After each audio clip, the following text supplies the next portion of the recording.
کہتی ہیں کہ میری بہن جو ہے وہ زکوٰۃ کی مستحق ہے،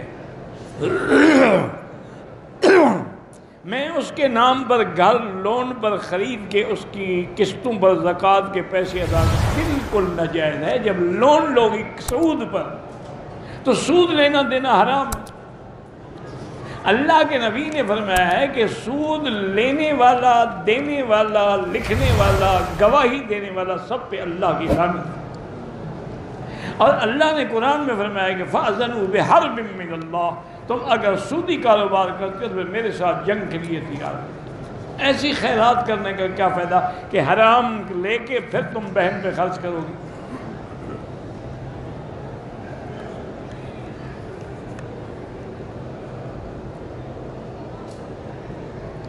میں نوکری کے سلسلے میں دوسرے شہروں میں جاتا ہوں، لیکن اکثر مساجد میں مجھے بدعتی لوگوں سے ٹکراؤ ہوتا ہے۔ وہاں آپ کی جماعت نہیں ہوتی، اپنی جماعت الگ پڑھو، چونکہ اہل بدعت کے پیچھے نماز نہیں ہوتی۔ میرے آقا کی صفحہ حدیث ہے کہ من وقر صاحب بدعت، جو آدمی کسی بدعتی کی اکرام کرے، توقیر کرے، تعظیم کرے، فقد اعان علی ہدم الدین، اس نے گویا کہ دین کو گرا دیا۔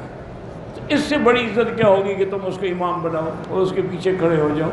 تو لہذا اہل بدعت جو ہیں، اور اس طرح ایک حدیث میں ہے کہ من آوا محدثا، جو بدعتی کو پناہ دے فعلیہ لعنت اللہ والملائکۃ والناس اجمعین، اس پہ اللہ کی بھی لعنت ہے، فرشتوں کو بھی اور سب لوگوں کی لعنت۔ تو جن پہ اللہ لعنت بھیج رہا ہے تم ان کو امام بناؤ، اگر نہیں ہے تو پھر اپنی جماعت کرو، اپنی جماعت کر لو، الگ پڑھ لو، کسی دوسری مسجد میں جا کے پتہ کر لو جہاں صحیح موحد امام ہو۔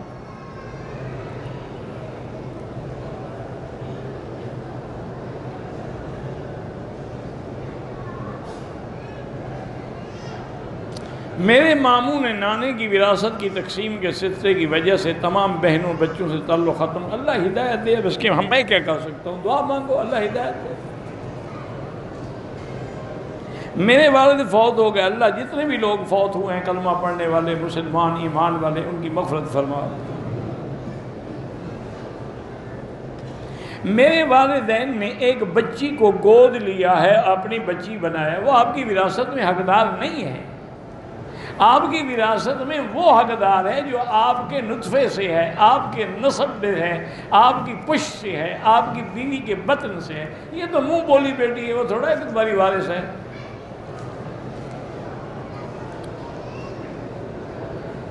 کہتے ہیں جی کہ ہم پاکستان میں ہیں، بعض مولوی کہتے ہیں کہ حضور پاک درود نہیں سنتے۔ چلو کہتے ہیں تو ان کو کہہ دو، تمہیں کیا تکلیف ہے بھائی؟ دنیا میں ہر قسم کے لوگ موجود ہیں، ہر قسم کے عقیدے رکھنے والے لوگ موجود ہیں۔ ہم نے تو جو کچھ احادیث میں پڑھا ہے اتنی بیان کرتے ہیں، نہ بڑھاتے ہیں نہ گھٹاتے ہیں۔ صحیح حدیث ہے کہ حضور نے فرمایا کہ جب درود شریف دور سے پڑھو گے تو اللہ کے فرشتے مجھے پہنچاتے ہیں۔ کیوں پہنچاتے ہیں جب وہ جانتے ہی نہیں، سنتے ہی نہیں؟ کس کو پہنچاتے ہیں؟ اور یہ بھی حضور نے فرمایا کہ جو مسلمان ایمان والا میرے روضہ مبارک پہ میرے مواجہ شریف میں کھڑے ہو کے سلام پڑھتا ہے میں سنتا ہوں۔ تو بس ہم تو اسی حد پر رہتے ہیں، بحث میں نہیں پڑھتے، نہ دلائل کی جنگ میں پڑھتے ہیں۔